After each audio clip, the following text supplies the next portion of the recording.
الحمد للہ رب العالمین والصلاة والسلام علی سید المرسلین اما بعد فاعوذ باللہ من الشیطان الرجیم بسم اللہ الرحمن الرحیم الصلاة والسلام علیک یا رسول اللہ وعلی آلک واصحابک یا حبیب اللہ الصلاة والسلام علیک یا نبی اللہ وعلی آلک واصحابک یا نور اللہ۔ نبی پاک صلی اللہ تعالی علیہ وسلم کا فرمان عالی شان ہے، تم جہاں بھی ہو مجھ پر درود پاک پڑھو کہ تمہارا درود مجھ تک پہنچتا ہے۔ آئیے مل کر درود پاک پڑھ لیتے ہیں۔ صلو علی الحبیب صلی اللہ تعالی علی محمد صلی اللہ تعالی علیہ وسلم۔ الحمدللہ عقائد و فقہ کلاسز جو ہیں وہ کئی مہینوں سے جاری ہیں، اور آج انشاءاللہ تعالی ایک کلاس ہم نے ارادہ کیا ہے کہ فیس بک پر ہم لائیو کریں گے، اور نیت اس میں یہ ہے کہ اس سے انشاءاللہ تعالی بہت زیادہ عوام کو فائدہ ہوگا۔ اور دور حاضر میں جس طرح کے فتنے اٹھ رہے ہیں، اس میں ایک فتنہ جو ہے وہ جو آپ سبھی جانتے ہیں کہ لوگوں کو شریعت مطہرہ سے دور کیا جاتا ہے، اور بعض لوگ طریقت کا نام اسے دے دیتے ہیں۔ لہٰذا یہ بھی ایک فتنہ ہے، اور اس حوالے سے بھی لوگوں کو آگاہ کرنا ضروری ہے کہ دراصل حقیقت کیا ہے۔ اب آج کئی موضوعات الحمدللہ ہو چکے ہیں عقائد و فقہ کلاسز میں، جیسے اللہ تعالیٰ کی ذات و صفات سے متعلق عقائد کیا ہیں، اور وہ الحمدللہ انتہائی تفصیل کے ساتھ بیان کیے گئے تھے۔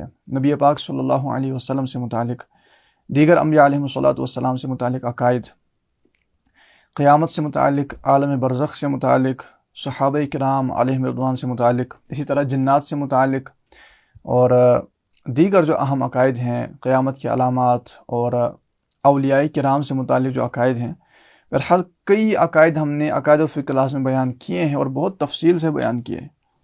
کئی ماہ الحمدللہ اس میں چلے گئے ہیں، اور آگے اس میں فقہ کلاسز شروع ہونے والی ہیں جس میں شرعی مسائل پر بیان ہوگا، اور امید ہے جو ان میں شامل ہوگا اسے شرعی مسائل پر بہت الحمدللہ میں یہ کہہ سکتا ہوں کہ دسترس حاصل ہوگی، اور کئی طرح کے شرعی مسائل سمجھنے میں وہ کامیاب ہوں گے۔ البتہ آج جو ٹاپک ہے ہمارا عقائد و فقہ کلاس کے اندر، وہ ہے شریعت و طریقت کے بارے میں۔ یہ بھی انشاءاللہ تعالی تفصیل سے لے کے چلیں گے، اور آج ایک کلاس ہم نے فیس بک پہ دینی ہے، اور کئی اس کے بارے میں مسائل پہلے بھی بیان کر چکا ہوں ولایت کے موضوع میں، اور آج جو بیان ہوگا اس کو آگے لے کر چلتے ہیں۔ صلو علی الحبیب صلی اللہ تعالی علی محمد صلی اللہ تعالی علیہ وسلم۔ بسم اللہ الرحمن الرحیم۔ ہم نے ایک مسئلہ بیان کیا تھا عقائد و فقہ کلاسز کے اندر ولایت کے موضوع کے دوران۔ وہ مسئلہ یہ تھا کہ احکام شرعیہ سے، یعنی شریعت کے احکامات سے، ان کی پابندی سے کوئی ولی کتنا ہی عظیم ہو، کتنے ہی بڑے مرتبے تک پہنچ جائے، وہ شرعی احکامات سے سبکدوش نہیں ہو سکتا۔ سبکدوش کہتے ہیں آزاد ہونے کو، یعنی کوئی بندہ ایسا کوئی مقام حاصل نہیں کر سکتا کہ وہاں پر پہنچ کر اس سے شریعت کے احکامات ساقط ہو جائیں، یعنی اس سے شریعت کے احکامات معاف ہو جائیں، معاذ اللہ۔ ایسا کوئی مقام کوئی بندہ نہیں پا سکتا۔ کوئی ولی چاہے کتنے ہی بڑے درجے تک پہنچ جائے، یاد رکھیے گا شریعت کے احکامات سے آزاد نہیں ہو سکتا، بلکہ شریعت کے احکامات کا مکلف رہتا ہے۔ یہ مسئلہ ہے، یہ عقیدہ یاد رکھیے گا۔ اب بعض لوگ جو ہوتے ہیں وہ بہت ساری باتیں کرتے ہیں، وہ یہاں تک بول دیتے ہیں کہ یار یہ جو شریعت ہے نا، یہ راستہ ہے، اور راستے کی حاجت تو ان کو ہوتی ہے جو کہیں نہیں پہنچے ہیں، اور ہم جو ہیں، ہم بعض لوگ کہتے ہیں کہ ہم طریقت والے ہیں، اور اس کا مطلب وہ یہ لیتے ہیں کہ ہم پہنچ چکے ہیں، لہٰذا ہمیں شریعت کی حاجت نہیں ہے۔ ہم چونکہ طریقت والے ہیں لہٰذا ہمیں شریعت کی حاجت نہیں ہے۔ ایسوں کے بارے میں پہلے تو حضرت سیدنا جنید بغدادی، سید الطائفہ، بغداد کے اولیاء کرام کے سردار، اور حضور غوث پاک رحمۃ اللہ تعالی علیہ کے مرشدین میں جن کا نام آتا ہے، وہ ارشاد فرماتے ہیں صدقو، یہ سب جو یہ کہتے ہیں نا کہ ہمیں شریعت، وہ جو کہتے ہیں نا کہ ہم پہنچ چکے ہیں، تو حضرت جنید بغدادی رضی اللہ تعالی عنہ فرماتے ہیں کہ یہ سچ بول رہے ہیں، صدقو لقد وصلوا، یہ پہنچے ہوئے ہیں۔ اب کہاں پہنچے ہیں؟ فرماتے ہیں ولیکن الی عین، کہاں پہنچے ہیں؟ فرماتے ہیں الی النار، یعنی وہ لوگ جو یہ کہتے ہیں کہ شریعت کی ہمیں حاجت نہیں ہے، ہم تو پہنچ چکے ہیں، یہ تو شریعت بس تم لوگ جو ہے شریعت کے احکامات بیان کرتے رہتے ہو، یا بعض لوگ جو ہے اس میں علماء اور مفتیان کرام کو بھی گالیاں بکتے ہیں، اور بعض یہ بھی کہتے ہیں کہ دیکھو یار علماء نے شریعت کو زندگی کو، اسلام کو بڑا مشکل بنا دیا ہے۔ حالانکہ علماء کرام جو ہوتے ہیں، جو علماء حق کا ہوتے ہیں، مفتیان کرام شریعت کا حکم بیان کر رہے ہوتے ہیں، وہ تھوڑی اپنے گھر کی کوئی رائے بیان کر رہے ہوتے ہیں، لیکن یہ چیزیں سننے کے باوجود بھی بعض لوگ ہیں ان پر برے الفاظ استعمال کرتے ہیں، اور بعض جو ہے پھر وہ کیا کہہ دیتے ہیں کہ یار ہمیں اس کی حاجت ہی نہیں ہے، ہمیں کیا شریعت ہم تو پہنچے ہوئے ہیں، ہم تو وہ چیزیں دیکھتے ہیں، تم شریعت والے کیا دیکھو گے، اس طرح بعض لوگ باتیں کرتے ہیں۔ تو ایسوں کا جواب حضرت سیدنا جنید بغدادی رضی اللہ عنہ فرماتے ہیں کہ یہ لوگ جو کہتے ہیں نا کہ ہم لوگ پہنچے ہوئے ہیں، یہ سچ کہہ رہے ہیں، لیکن یہ تو دیکھو کہاں پہنچے ہیں۔ فرماتے ہیں الی النار، یہ نار میں، دوزخ میں پہنچے ہوئے ہیں۔ لہٰذا شریعت مطہرہ کے احکامات کی پابندی کرنا یہ ہر ایک پر لازم ہوتا ہے۔ البتہ یاد رکھیے گا، ایک مقام ہوتا ہے اولیاء کرام کی، چونکہ اقسام ہیں، ایک قسم ہے مجذوب ہونا۔ مجذوبیت کی وجہ سے اگر کسی کی عقل جو ہے وہ سلامت نہ رہے، اس پر شریعت کے احکامات نہیں ہوتے۔ الحمدللہ ہم نے عقائد فقہ کلاس کے اندر مجذوب کے موضوع پر پورا ایک کلاس بیان کیا ہے، اور اس پر جو شریعت کے احکامات جو شریعت میں اس کے بارے میں بیان ہوا ہے وہ ہم نے سارا بیان کر دیا، اور اس میں یہ تھا کہ یاد رکھیے گا مجذوب جو ہوتا ہے یہ بظاہر ہوش میں ہی نہیں ہوتا، لہٰذا جب چونکہ یہ ہوش میں ہی نہیں ہے، لہٰذا اس پر شریعت کا قلم نہیں چلتا۔ ٹھیک ہے، کیوں؟ کیونکہ بظاہر ہوش میں نہیں ہے تو ولایت کا یہ ایک قسم ہے، لیکن ان کے معاملات جداگانہ ہوتے ہیں۔ لیکن وہ بندہ جس کی عقل سلامت ہے، اس سے شریعت کے احکامات کیسے معاف ہو سکتے ہیں؟ یہ آپ ذرا سمجھیں نا اس بات کو۔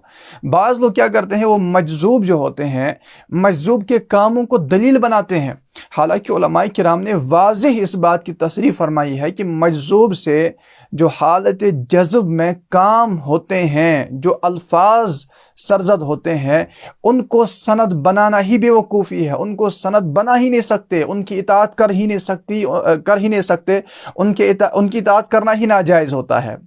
کن کی اطاعت کرنا ناجائز ہے؟ مجذوب سے جو حالت جذب میں کام ہوتے ہیں، ان کی اطاعت کرنا شرعاً جائز نہیں ہے۔ بعض لوگ ہوتے ہیں کہ اپنی خرافات کو ثابت کرنے کے لیے معاذ اللہ کسی مجذوب کا حوالہ دے رہے ہوتے ہیں، حالانکہ وہ بے ایمانی کر رہے ہیں، وہ لوگوں کو دھوکہ دے رہے ہیں۔ اللہ کے بندو، جس کے ہوش برابر ہوں، سلامت ہوں، اس سے تو شریعت کے احکامات معاف ہوتے ہی نہیں ہیں، چاہے وہ کسی بھی درجے تک پہنچ جائے۔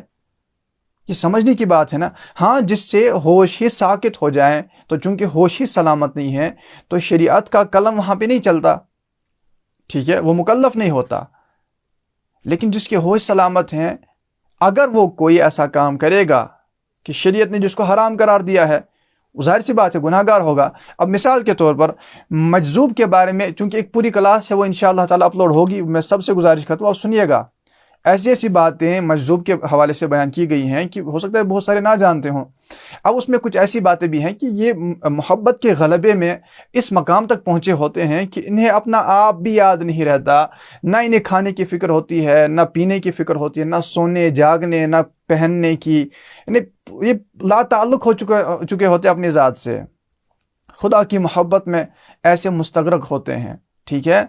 اور ایسے لوگ جو ہوتے ہیں ان سے بعض اوقات اس حالت میں ایسے الفاظ بھی سرزد ہوتے ہیں کہ شریعت کی ان پہ پکڑ ہوتی ہے، ٹھیک ہے۔ اگر کوئی ہوش والا وہ الفاظ استعمال کرے گا تو اس پر پکڑ ہوگی، لیکن مجذوب پہ کیوں نہیں ہوتی؟ کیونکہ وہ حالت جذب میں ہوتے ہیں، ٹھیک ہے۔ اگر کوئی ہوش والا ان الفاظ کو کہے گا، اگر خدا نہ خواستہ کفریہ کلمات ہوئے تو ہوش والا اگر کہے گا اس پر حکم کفر ہوگا۔ یہ بنیادی باتیں یاد رکھیے گا۔ آپ ذرا علماء کرام کی، اولیاء کرام کی کتابیں دیکھیں، آپ کو یہی چیزیں ملیں گی کہ ہرگز کسی نے مجذوب سے جو کام حالت جذب میں ہوتے ہیں ان کی اطاعت کو جائز قرار نہیں دیا گیا۔ ہم ان کی اطاعت نہیں کر سکتے۔ کسی نے مثال کے طور پر لمبے لمبے بال رکھے ہیں، اب کوئی ہوش والا ہو اور وہ لمبے لمبے بال رکھے تو وہ حرام کا مرتکب ہوگا، کیونکہ لمبے بال رکھنا کندھوں سے نیچے مرد کے لیے تو حرام ہے۔ اب یہ کسی مجذوب کا حوالہ دے گا کہ فلاں مجذوب ایسا کرتے تھے، تو اس کو کہا جائے گا وہ مجذوب ہیں، تو مجذوب نہیں ہے نا۔ وہ مجذوب ہے، وہ ان کا معاملہ ہے، ان پر شریعت کا قلم نہیں چلتا. تو مجذوب تھوڑی ہے، تو خدا کا ولی تھوڑی ہے، تو شریعت پہ عمل کر. اسے یہ کہا جائے گا تو مجذوب کی قسم سے تو نہیں ہے. جب تم مجذوب ہے ہی نہیں تو اس کا مطلب یہ ہوا کہ شریعت کے احکامات تجھے پالنے ہیں، عمل کرنا ہی کرنا ہے. اب اگر تو ہوش کے عالم میں لمبے بال رکھتا ہے، کندھوں سے نیچے رکھتا ہے، یا کوئی اور بھی کام کرتا ہے جو شرعاً جائز نہ ہو، تو تجھ پہ تو قلم چلے گا. اور پھر یہ باتیں کہاں سے آ گئی کہ یار دیکھو یار علماء اور مفتین کرام سختی کرتے ہیں. سختی نہیں کرتے ہیں، شریعت کا حکم سناتے ہیں. شریعت کا حکم سنانا سختی نہیں ہوتا. اور یاد رکھیے، اگر کوئی مفتی شریعت کا حکم نہ بھی سنائے نا، تب بھی جو شریعت کا حکم ہوتا ہے وہ اس پر نافذ ہو چکا ہوتا ہے. وہ تو ظاہر سی بات ہے نا. مثال کے طور پر کوئی بندہ صریح کلمہ کفر بول دے، مثال کے طور پر معاذ اللہ کوئی خدا کو گالی دے دے. اب اس گالی دینے کی وجہ سے وہ تو اسلام سے خارج ہو گیا، مرتد تو ہوا نا. اب اگر کوئی مفتی اس کو کہتا ہے کہ تو نے خدا کو گالی دی، یا معاذ اللہ کوئی نبی پاک صلی اللہ علیہ وسلم کی شان میں گستاخی کرتا ہے معاذ اللہ، وہ تو کافر ہو چکا. اب اگر کوئی مفتی اس کو کہتا ہے کہ تو گستاخی کرنے کی وجہ سے کافر ہو چکا ہے، ٹھیک ہے، مجھے بتائیے اگر اس کو مفتی یہ نہ کہے، یہ تب بھی تو کافر ہو چکا ہے نا. گستاخی نبی پاک صلی اللہ علیہ وسلم کی کرنا یا خدا کو گالی دینے تو کفر ہے ہی ہے. اگر مفتی نہ بھی بولے تب بھی تو کافر ہو چکا ہے. اب یہ مفتی کا احسان ہوتا ہے کہ اس کو آگاہ کرتا ہے، اس کو سمجھاتا ہے کہ توبہ کر لے، ایمان تمہارا تباہ ہو چکا ہے، نئے سرے سے مسلمان ہو جا. اب بعض لوگ مفتیان کرام پر ہی برہم ہوتے ہیں کہ مفتی نے ایسا کیوں بولا، مفتی جو ہے وہ سختی کرتے ہیں. سختی نہیں کرتے. اگر وہ شریعت کا حکم نہ بھی سنائے نا، تب بھی تجھ پر حکم شرع لگ چکا ہے. یہ مفتیان کرام کا احسان ہے جو ہمیں ان چیزوں سے آگاہ کرتے ہیں. بہرحال اگلا مسئلہ یاد رکھیے گا، طریقت منافی شریعت نہیں.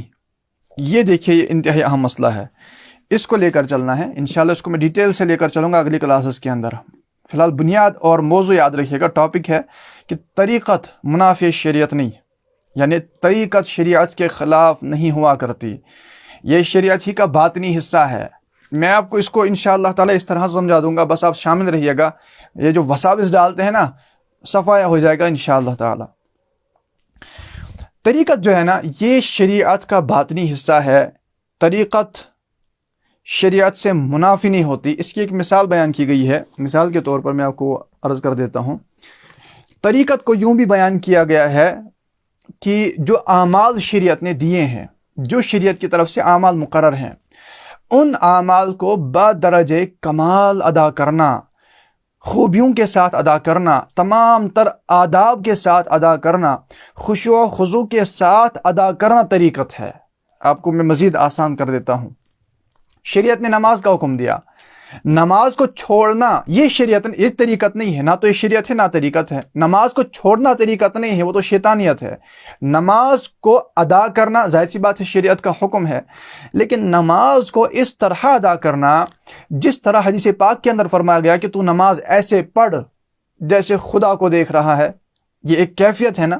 یہ نہیں کہ معاذ اللہ بندہ کوئی تصویر ذہن میں بٹھا لے اس کو خدا سمجھے، وہ تو کفر ہو جائے گا. ایسا نہیں مراد ہے، بلکہ یہ ایک کیفیت ہے کہ نماز ایسے پڑھ جیسے خدا کو دیکھ رہا ہے.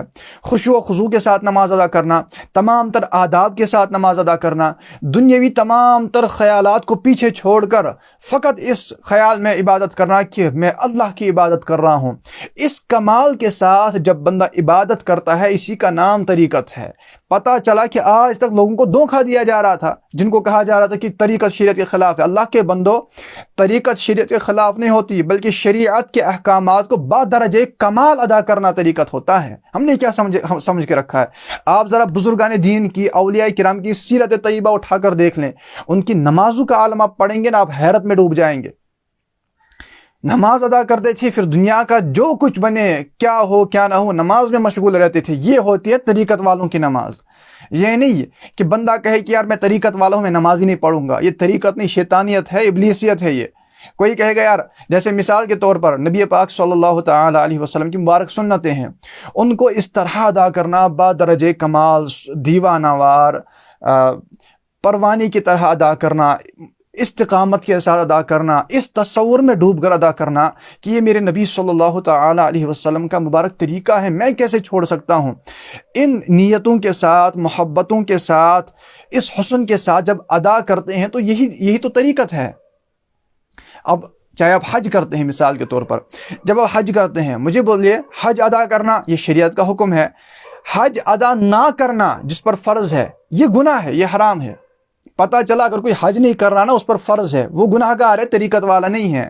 اب حج پر چلے جانا، حج ادا کرنا، اس طرح ادا کرنا کہ جب یہ لبیک پڑھے تو یہ تصور بن جائے کہ میں کیا کہہ رہا ہوں، اے اللہ میں حاضر ہوں، لبیک اللہم لبیک لبیک لا شریک لک لبیک ان الحمد والنعمت لک والملک لا شریک لک۔ اللہ کی بارگاہ میں عرض کر رہا ہے، اس تصور کے ساتھ جب پڑھے گا نا، جس طرح حضرت سیدنا امام زین العابدین رضی اللہ تعالیٰ عنہ کے بارے میں آتا ہے کہ وہ جب لبیک پڑھا کرتے تھے غش کھاتے تھے، یعنی اس قدر وہ کیفیت طاری ہوتی تھی۔ آپ بزرگان دین کا حج کا انداز پڑھے نا، آپ کی عقلیں حیران ہو جائیں گی۔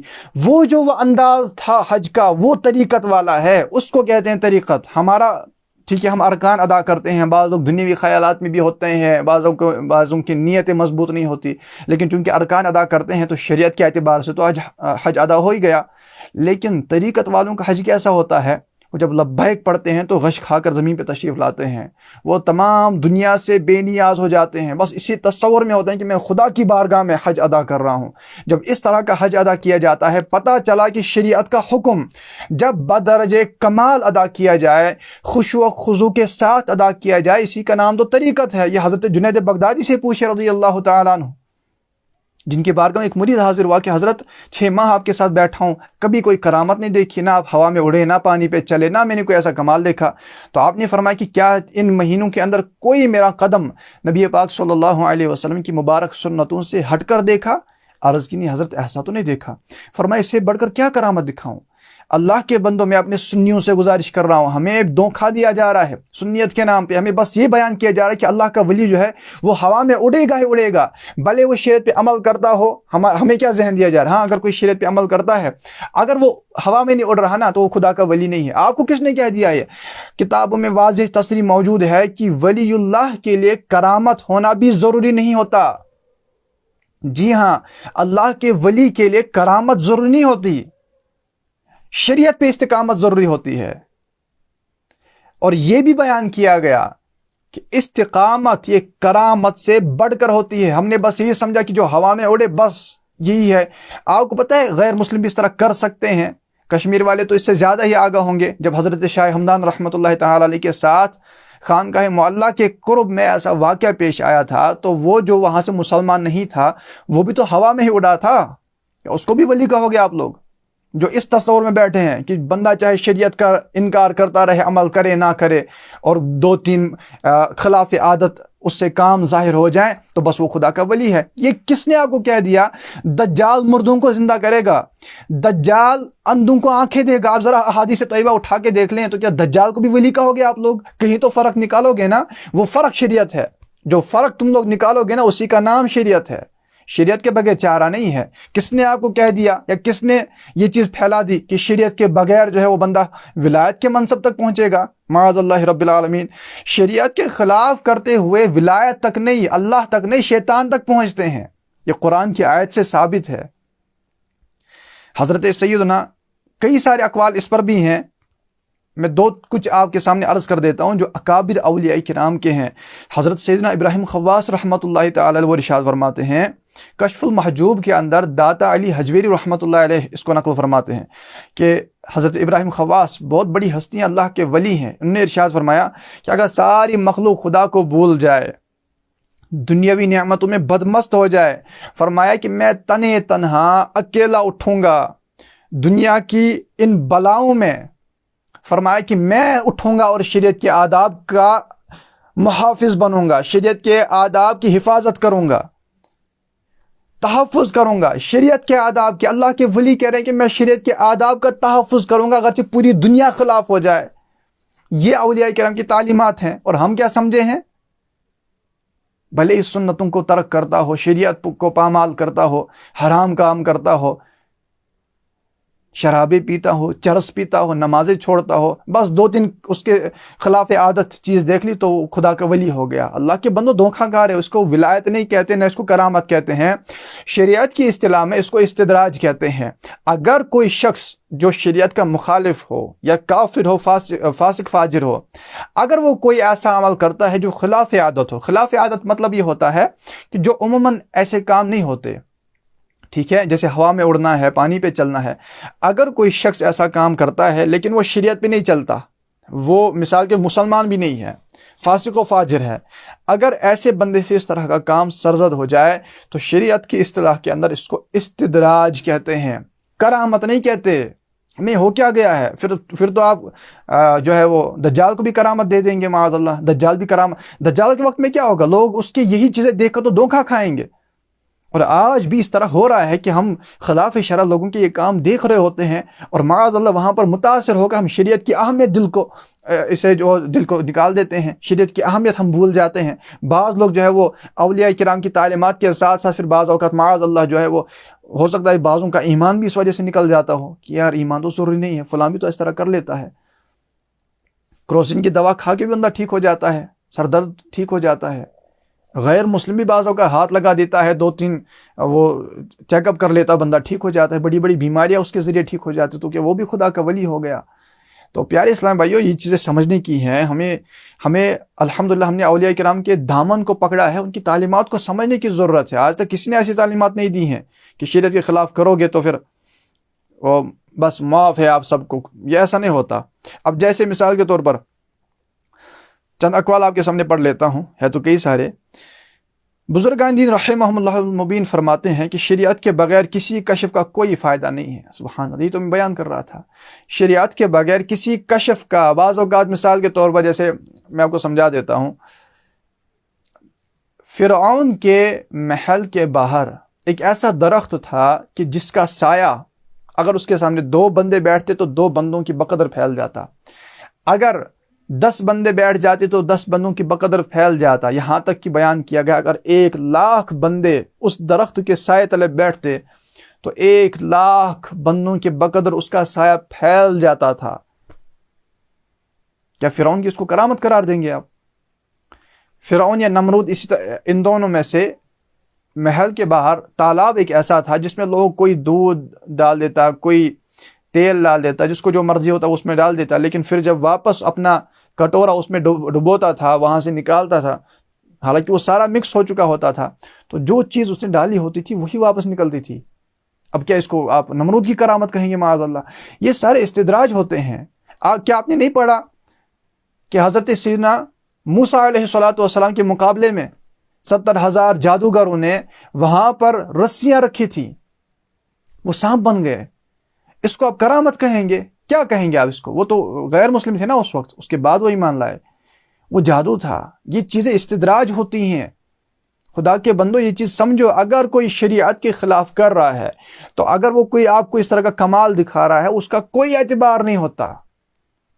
یہ باتیں سمجھنا ضروری ہے، ورنہ ایمان دے بیٹھیں گے. کل کو دجال بھی ہی کرے گا تو پھر لوگ ایمان دے بیٹھیں گے. اگر یہ چیزیں پتہ نہیں ہوں گی کہ یار نہیں، فرق تو شریعت کا ہے، اگر یہ چیز پتہ نہیں ہوگی تو کیا کریں گے؟ کل کوئی اور بندہ کھڑا ہو جائے گا، پوری جو ہے وہ قوم کو کہے گا کہ شریعت پہ چلنا ضروری نہیں ہے، تم لوگ چرس پیو، تم لوگ کچھ بھی کرو، تم لوگ ولایت کے اعلیٰ منصب پہ پہنچ جاؤ گے، کوئی ٹینشن نہیں، جو چاہو کرو. تو پھر نوجوان یہی ڈرگس ہی کریں گے اور کیا کریں گے؟ کون پھر جوانوں میں سے آئے گا یار، پھر بولے گا یار نماز ہے کیا، پھر ہم تو ولایت کے راستے پہ ہم چرس پی رہے ہیں، ہم تو شراب پی رہے ہیں، ہم تو 2-3 کام اور بھی کر رہے ہیں، تو ہم تو زیادہ ولایت کے حقدار ہیں، ہمیں کیا ضرورت ہے شریعت پہ چلنے کی؟ یہ علماء اور مفتیان کرام یوں ہی فتوے دیتے رہتے ہیں، بیان کرتے رہتے ہیں. پھر یہی نتیجہ نکلے گا عوام کا، یہی ان تعلیمات کا بیڑا غرق ہوگا سب کا.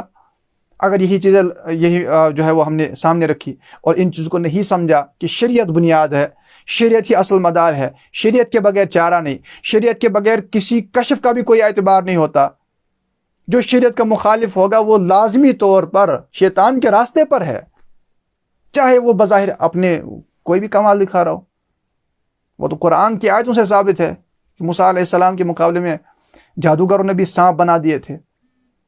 تو ہمیں چاہیے کہ ہم شریعت کے احکامات کو ہمیشہ کے لیے ان کی اہمیت کو سمجھیں. سیدی اعلیٰ حضرت رحمۃ اللہ تعالی علیہ نے جو رسالہ لکھا ہے مقال العرفاء، اس میں کئی سارے اقوال جمع کیے ہیں، تقریباً 80 اقوال ہیں شریعت کے حوالے سے، جو بزرگوں کے اقوال ہیں، اولیاء کرام کے اقوال ہیں. چند ان میں سے میں چلیے آپ کو سنا دیتا ہوں. مثال کے طور پر امام شعرانی رحمۃ اللہ تعالی علیہ یہ فرماتے ہیں کہ تصوف کیا ہے. بعض لوگ تصوف کے نام بھی بڑا دھوکہ دے رہے ہوتے ہیں لوگوں کو. تصوف کیا ہے؟ فرماتے ہیں کہ تصوف بس احکام شریعت پر بندے کے عمل کا خلاصہ ہے۔ میں ابھی تک یہ بیان کر رہا تھا کہ شریعت کے احکامات کو بدرجہ اتم ادا کرنا، بحسن و خوبی ادا کرنا، تمام تر آداب کے ساتھ شریعت کے احکامات کو ادا کرنا، یہی طریقت ہے، اسی کا نام تصوف ہے۔ تصوف کچھ اور ایسا نہیں ہے کہ بندہ جو ہے وہ داڑھی منڈوا دے، لمبے لمبے بال رکھے، 10 انگوٹھیاں پہنے، عورتوں کے جرمٹ میں بیٹھا ہو، گالیاں بکتا ہو، نمازیں قضا کرتا ہو اور یہاں سے ولایت کے اعلیٰ منصب پہ ہو۔ یہ کون سا تصوف ہے؟ عقل سلامت ہے اور تصوف کا دعویٰ ہے؟ یہ تصوف نہیں، یہ شیطانیت ہے۔ مجذوب کا پہلے میں بیان کر چکا ہوں، حالانکہ مجذوب کی علامت جو ہے وہ علماء نے لکھی ہے کہ مجذوب کبھی شریعت کا خلاف، یعنی اگر اس کے سامنے شریعت کی بات بتائی جائے، حکم شرع بیان کیا جائے، وہ اس کی مخالفت نہیں کرتا۔ یہ مجذوب کو اللہ تعالیٰ اس حالت میں بھی محفوظ رکھتا ہے۔ یہ سچے مجذوب کی پہچان ہے۔ اور ہمارے ہاں تو عقل والے ہوتے ہیں، ان کو نماز پڑھو، ہمیں کیا ضرورت ہے نماز پڑھنے کی؟ ان کو یار یہ تو آپ حرام کر رہے ہو، یا تمہیں تھوڑی پتہ ہے، ہم پہنچے ہوئے ہیں، آپ کو کہاں سے پتہ ہے؟ اللہ کے بندے، یہ شریعت کے احکامات کے ساتھ مذاق ہو رہا ہے۔ اسی طرح ارشاد فرمایا کہ علم تصوف شریعت کے چشمے سے نکلی ہوئی جھیل ہے۔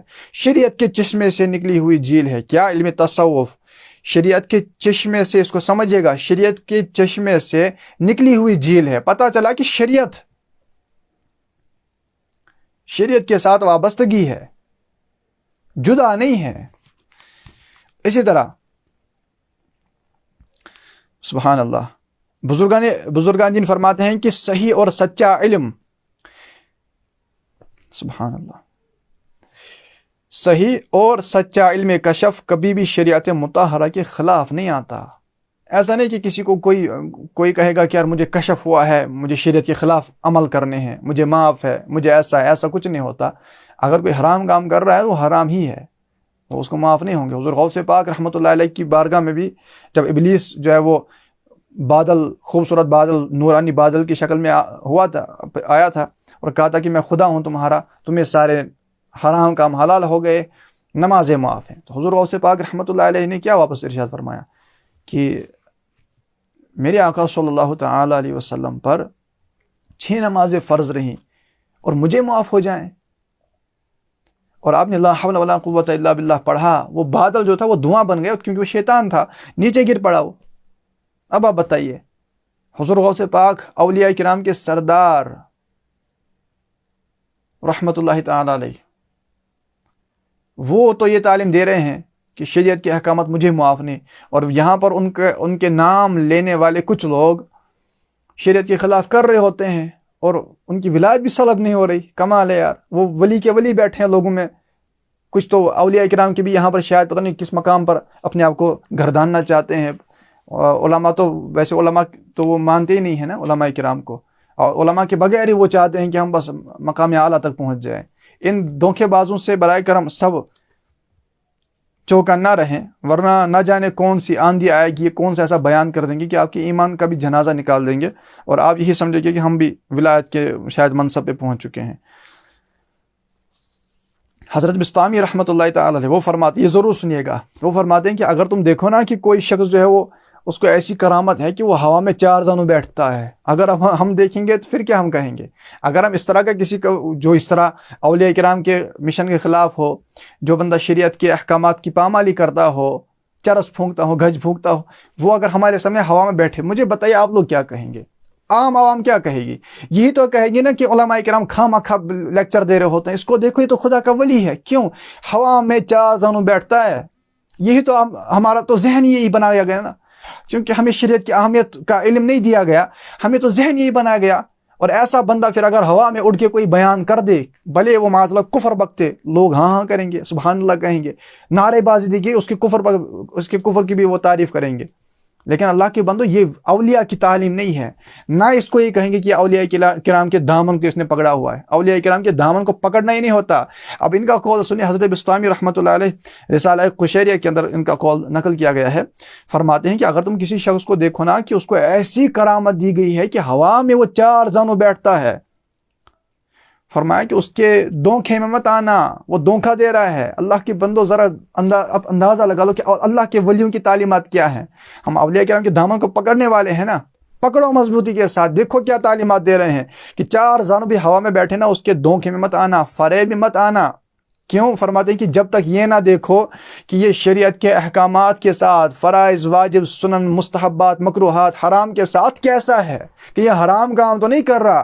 اگر یہ حرام کام کر رہا ہے, شریعت کے احکامات کی پامالی کر رہا ہے, شریعت کے احکامات کو مروڑ رہا ہے, اولیاء کرام کی بے ادبی کر رہا ہے, یا کسی ایک ولی کی شان میں گستاخی کرتا ہے, اور تمہیں یہ دکھاتا ہے کہ میں ہوا میں اڑ رہا ہوں, لباس چگا پہنا ہوا ہو, فرماتے ہیں کہ ایسی شخص کے دھوکے میں مت آنا جب تک نہ دیکھ لو کہ شریعت کے احکامات کے ساتھ کیسا ہے. بھلے ہوا میں اڑ رہا ہے تو کیا ہوا, ہوا میں تو مکھی بھی اڑ لیتی ہے یار, پرندے بھی اڑ لیتے ہیں, تو ہوا میں اڑنا کون سا کمال ہے؟ کمال شریعت پہ عمل کرنا ہے, ہوا میں اڑنا کمال نہیں ہے. کوئی آپ دیکھو کہ پانی پر تیر رہا ہے تو وہ تو مچھلیاں بھی تیر لیتی ہیں, اس میں کون سا کمال ہے؟ ہوا میں اڑنا, پانی پر چلنا کمال نہیں ہے. کمال شریعت کے احکامات پر استقامت کے ساتھ عمل کرنا ہے, جو بیان کیا گیا کہ استقامت کرامت سے بڑھ کر ہوتی ہے. استقامت دیکھی جاتی ہے کہ شریعت کے ساتھ بندہ کیسا ہے. یہ تھی اولیاء کرام کی تعلیمات, یہ تھی بزرگان دین کی تعلیمات. یہ سمجھ کر اس کو کہتے ہیں اولیاء کرام کے دامن کو مضبوطی کے ساتھ تھامنا, پکڑنا. اور ہم نے کیا سمجھ لیا ہے وہ آپ کے سامنے ہے کہ ہمیں کیا تعلیمات آج تک بہت بار کیا تعلیمات دی گئی ہیں, کس طرح علماء کرام سے دور کیا گیا ہے لوگوں کو, اور کس طرح علماء کرام پر بھی لوگ ببکیاں کستے ہیں, برا بلا بولتے ہیں. شریعت جو سکھاتے ہیں انہی کے در پہ ہو جاتے ہیں. اللہ کے بندو, شریعت سکھانے والے تمہارے محسن ہیں. جو شریعت سے ہٹاتا ہے نا وہ تمہیں ابلیس کی راہ چلاتا ہے, شیطان کی راہ چلانا چاہتا ہے. پھر کہتے ہیں کہ وہ چیز دیکھ لی, یہ چیز دیکھ لی, ہمیں تو پتہ نہیں کیا کیا نظر آتا ہے. اس کی بھی تفصیل آپ پڑھیں گے نا انشاءاللہ تعالی. حضور غوث پاک کی تعلیمات آپ پڑھیں کیا ہیں, بزرگان دین کی تعلیمات کیا ہیں. بس شیطان کیسے کیسے یہ ان کو وہ شعبدے دکھاتا ہے. یہ پھر شیطان کے شعبدوں کو ہی پتہ نہیں کیا سمجھ رہے ہوتے ہیں. شیطان کی جو آگ ہے نا, یہ اسی کو خدا کا نور سمجھ رہے ہوتے ہیں. ان کو پتہ نہیں ہے کہ شیطان کی آگ ہے, اس کے قریب جائیں گے تو ایمان جل کر راکھ ہو جائے گا. لیکن یہ لپک رہے ہوتے ہیں چونکہ نور تو نہیں ہوتا نا پاس, یہ اندھیرے میں ہوتے ہیں. اندھیرے میں چونکہ شریعت کا نور نہیں ہے, اندھیرا ہی اندھیرا جہالت کا. جہالت کے اندھیرے میں شیطان آگ جلا لیتا ہے. جب یہ آگ نظر آتی ہے ان کو لگتا ہے کہ یار دیکھو ہمیں کیا کیا نظر آ رہا ہے, کیا کیا نہیں دکھ رہا ہمیں, تو شریعت عمل کی حاجت ہی نہیں ہے, ہم نے شریعت پہ کبھی عمل نہیں کیا اور یہ چیزیں ہم دیکھ رہے ہیں, ہم تو نور دیکھ رہے ہیں. یہ نور نہیں ہوتا, یہ شیطان کی آگ ہوتی ہے. نور الہی یہ جو نور جو ہوتا ہے نا, نور وہ شریعت کے احکامات کے بغیر کسی دل میں نہیں سماتا. شریعت پہ عمل کیے بغیر کوئی نورانی نہیں ہوتا, وہ گمراہی میں جا پڑتا ہے, وہ سیاہی میں دھکیلا جاتا ہے, وہ گمراہ ہو جاتا ہے. شریعت کے بغیر کوئی چارہ نہیں ہے. انشاءاللہ تعالی یہ تو آج کسی حوالے سے انتہائی اہم جو ہے وہ چند گزارشات کرنی پڑی. عقائد و فقہ کلاسز کے اندر انشاءاللہ تعالی اس کے حوالے سے مزید جو ہے وہ پراپرلی جس طرح ہم پڑھتے ہیں, علماء کرام کے اقوال پیش کرتے ہیں, اولیاء کرام کے فرامین پیش کرتے ہیں, قرآن و احادیث سے دلائل پیش کرتے ہیں. عقائد و فقہ کلاس کے اندر جو ایک پروسیس ہمارا ہے, طریقہ کار ہے, وہ انشاءاللہ تعالی وہاں پہ جاری رہے گا. زوم کلاسز ہوتی ہیں, اگر کسی نے شامل ہونا ہو تو پرسنل میسج بھی کر سکتا ہے, ان کو ایڈ کر لیا جائے گا. ابھی آج تھوڑا بہت خلاصتاً کچھ بیان کرنا تھا اور ضروری بھی تھا, تاکہ ہماری جو کشمیر کی بالخصوص عوام جو ہے وہ خامخواہ پتہ نہیں ان کو بہت سو کو کیا ہو گیا ہے. کل تک تو اولیاء کرام کا دامن نہیں چھوڑیں گے یہ نعرہ تھا, اور آج نئے نئے نعرے ہو گئے اور نئی نئی تعلیمات ہو گئی. کل تک جو سنے بھی نہیں تھے آج انہی کے خلاف بیان کیا جا رہا ہے. جو تعلیمات شیخ ہمدان رحمۃ اللہ علیہ کی تعلیمات سے آپ کو ہٹا رہی ہوں, شیخ العالم رحمۃ اللہ علیہ کے راستے سے ہٹا رہی ہوں, آج ہم انہی کو جو ہے وہ چشموں سے لگا رہے ہیں, آنکھوں سے لگا رہے ہیں. یہ بہت افسوسناک صورتحال ہے. ہم کوشش کریں گے, ہمیں چاہیے کہ ہم اپنا ایمان بچائیں, دوسروں کا ایمان بچائیں. کوئی بچے گا تو بہتر ہے, کوئی نہیں آئے گا راہ راست پر, شریعت کی راہ پر, معاذ اللہ حقیر سمجھے گا, تو ہم اس کو کیا کر سکتے ہیں. ہم نے تو بس بیان کرنا ہے کہ اولیاء کرام کی تعلیمات کیا تھیں, اور ہم بیان کرتے رہیں گے. ہم کیوں خاموش رہیں گے. اللہ تعالیٰ سب کو بہترین جزا عطا فرمائے. جزاک اللہ خیرہ. انشاءاللہ تعالیٰ کل سے جو عقائد فقہ کلاسز جیسے ہوا کرتی تھیں زوم کلاس پہ, ویسے ہی انشاءاللہ تعالیٰ ہوا کریں گی. اس ویڈیو کو بہت زیادہ شیئر کیجیے گا, ہو سکتا ہے کسی کو اس میں سے کچھ نکات مل جائیں. بعض اوقات ہمارے بہت سارے سنی جو ہوتے ہیں جن کو پتہ نہیں ہوتا نا, وہ کچھ معاملات دیکھ کر پھر گمراہ ہو جاتے ہیں, جس طرح آج آپ کو پتہ ہے. یا اس کے علاوہ یہاں پر ایک چیز عرض کر دوں, 1 منٹ ٹھہریے گا.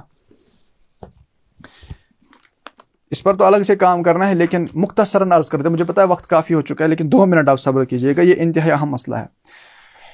وہ مسئلہ ہے کہ مزار کے سامنے سجدہ کرنا۔ اب ہم نے سیدی اعلیٰ حضرت امام اہل سنت رحمۃ اللہ تعالیٰ علیہ کے حوالے سے بھی اس پر بات کی ہے۔ بہرحال اعلیٰ حضرت رحمۃ اللہ علیہ کیا بیان کرتے ہیں، وہی جو قرآن و حدیث کی باتیں ہیں۔ تو الزبدۃ الزکیہ لتحریم السجود التحیہ میں 40 حدیثیں پیش کی، وہ حدیثیں آپ پڑھیں۔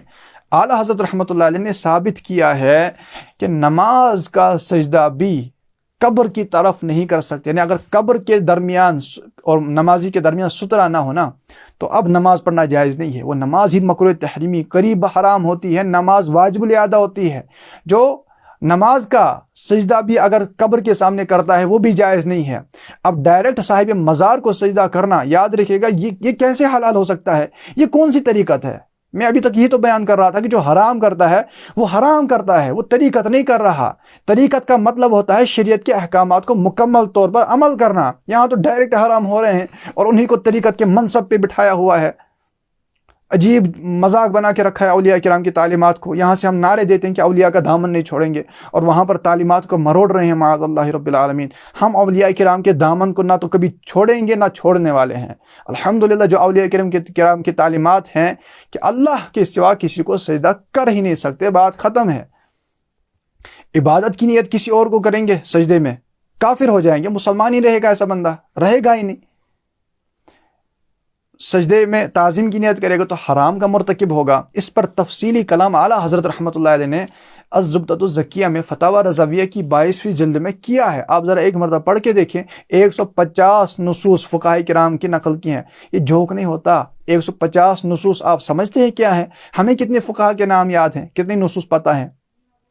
2 3 4 یا ہو سکتا ہے کوئی نہیں، لیکن جو ہستی اس وقت کے اندر جب نہ کمپیوٹر تھا، نہ گوگل تھا، نہ سرچ تھا، کتنی اور وہ بھی آزادی کے جنگ کے دن تھے ہندوستان میں، ایسے عالم میں اتنی محنت کرنا، اتنے نصوص بیان کرنا، فقہا کے اقوال ایک مسئلے پہ نہیں، وہاں پہ تو ہزاروں مسائل پہ اعلیٰ حضرت نے علم کے دریا بہا دیے ہیں۔ یہ ایک مسئلے کی بات ہے کہ 150 نصوص جمع کی ہیں کہ اللہ کے سوا کسی کو سجدہ نہیں کر سکتے۔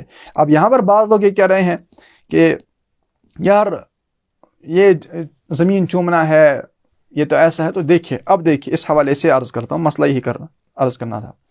علماء کرام واضح فرماتے ہیں کہ مزارات کو سجدہ کرنا یا ان کے سامنے زمین چومنا یہ بھی حرام ہے۔ کوئی کہے گا نہیں یہ تو سجدہ نہیں تھا، یہ زمین کو چوم رہا تھا۔ اللہ کے بندو، یہ زمین کو چومنا بھی حرام ہے مزار کے سامنے، یہاں تک کہ حد رکوع تک جھکنا یہ بھی منع ہے۔ تبیین الحقائق کے اندر اب دیکھیں کیا شرعی مسئلہ بیان کیا گیا ہے، سبحان اللہ۔ فرماتے ہیں کہ کسی عالم کے سامنے یا کسی بڑے کے سامنے زمین کو بوسہ دینا یہ بھی حرام ہے۔ آپ سمجھ رہے ہیں بات کو؟ عالم کے سامنے یا کسی بڑے کے سامنے زمین کو بوسہ دیا جائے نا، یہ بھی حرام ہے، اس کی بھی اجازت نہیں ہے۔ صورت حال ہی نہیں بچی۔ اب تم لوگ یہ کہو کہ سجدہ کر رہا تھا، یا یہ کہو کہ کوئی بندہ جو ہے وہ زمین کو چوم رہا تھا، اہل سنت کی تعلیمات سے اس سے کوئی رابطہ ہی نہیں ہے، حرام کر رہا تھا۔ چاہے زمین چوم رہا تھا، کوئی بندہ اگر کسی مزار کے سامنے سجدہ کر رہا ہے، چاہے وہ زمین چوم رہا ہے یا پھر سجدہ کر رہا ہے، دونوں صورتوں میں حرام ہے، کوئی صورت ہی نہیں بچی۔ تو خواہ خواہ کسی کے حرام کاموں کو بھی پھر یہ کرنا، پتہ ہے کہ یہ کیا کیا کر رہا ہے، پھر بھی ڈیفینڈ کرتے رہنا۔ اللہ کے بندو، اپنے ایمان کی خیر مناؤ، برا لگتا ہے تو لگنے دو، اپنے ایمان کو تباہ کر رہے ہو آپ لوگ، اور ساتھ ہی پھر انجان جو عوام ہوتے ہیں ان کو بھی دھاؤ پہ لگا رہے ہو۔ یہاں تک کہ علماء مزید فرماتے ہیں، یہ بھی سننے کی بات ہے، فرماتے ہیں بعض لوگ سلام کرتے وقت جھک جاتے ہیں، بعض لوگ سلام کرتے وقت جھک جاتے ہیں۔ یہ جھکنا اگر حد رکوع ہو تو یہ بھی حرام ہے۔ سلام کرتے وقت بھی بعض لوگ جو جھک جاتے ہیں، اگر رکوع کی حد تک جھک گیا تو یہ بھی حرام ہے۔ اب ذرا اندازہ لگا لیں، اور اگر اس سے کم ہے تو یہ مکروہ ہے۔ ان تعلیمات سے تو واضح ہو گیا نا کہ مزارات اولیاء یا کسی بزرگ کے سامنے زمین چومنا شرعاً جائز نہیں ہے، بوسہ نہیں دے سکتے۔ زمین چومنے کی بات کر رہا ہوں، سجدہ تو ہے ہی حرام، زمین چومنا بھی حرام ہے۔ لہذا خواہ خواہ کسی کے حرام کاموں پر تعویلات کرنا، اور جن کی تعویلات نہ بنتی ہیں، تعویلات پہ تعویلات، کتنے کاموں کی تعویلات نکالو گے یار؟ خرافات سے تو بری پڑی ہیں چیزیں۔ اولیاء کرام کی تعلیمات کو یوں مروڑا جا رہا ہے، یوں مروڑا جا رہا ہے، اور ہمارے عوام، ان میں کون ایسا ہے جو اہل سنت کا عالم ان کو سامنے سن رہا ہو، جو مستند عالم ہو؟ عام عوام سن رہی ہوتی ہے، بس سبحان اللہ کے نعرے لگ رہے ہوتے ہیں، نعرے بازیاں ہو رہی ہوتی ہیں۔ کم از کم اتنا تو ہوش کرو کہ بندہ بول کیا رہا ہے، یہ اولیاء کرام کی تعلیمات کو مروڑ رہا ہے، آپ کو شاہ ہمدان کا نام لے لے کر ان کی تعلیمات سے دور کر رہا ہے۔ حضرت شاہ ہمدان میر سید علی ہمدانی رحمۃ اللہ علیہ نے کب فرمایا تھا کہ مزار کو سجدہ کرو یا کسی زمین جو ہے وہ مزار کے سامنے زمین کو بوسا دو؟ انہوں نے کیا یہ تعلیمات نہیں دی ہیں کہ فقط خدا کو سجدہ کرنا ہے؟ شیخ العالم الناو یہ تن تعلیمات نش دور کرنا مذاق سمجھ کے رکھا ہے۔ ہم چپ چاپ بیٹھیں گے، ہمیں نہیں سمجھ آتا کہ کیا ڈرامہ بازی لگا رکھی ہے لوگوں کے ایمان کے ساتھ، ایسے ہی کرنے دیں گے؟ ابھی اتنا بھی سمجھ نہیں آ رہا ہے کہ بندہ جو ہے وہ بد مذہبوں کے لیے تعظیم کر رہا ہے۔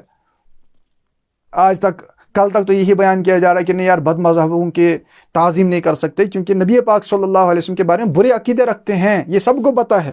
آج نئی تعلیمات پیش کی جا رہی ہیں، مذاق بنا کے رکھا ہے لوگوں کے ایمان کا، اور بس آواز کی دھن پہ مدہوش ہونے والے سبحان اللہ کی صدا لگا رہے ہوتے ہیں، ان کو پتہ ہی نہیں ہوتا اس نے بولا کیا ہے۔